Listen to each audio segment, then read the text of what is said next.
Hello again, everyone. Truck CB Sales here with a tune-up report for Ryan in Texas on his Stryker SR-955.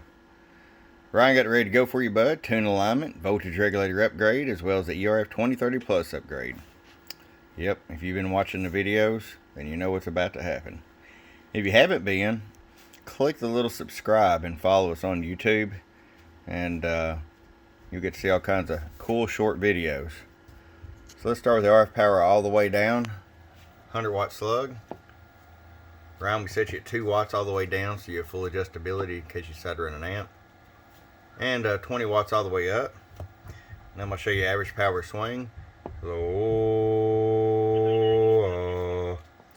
65, 68 watts bird.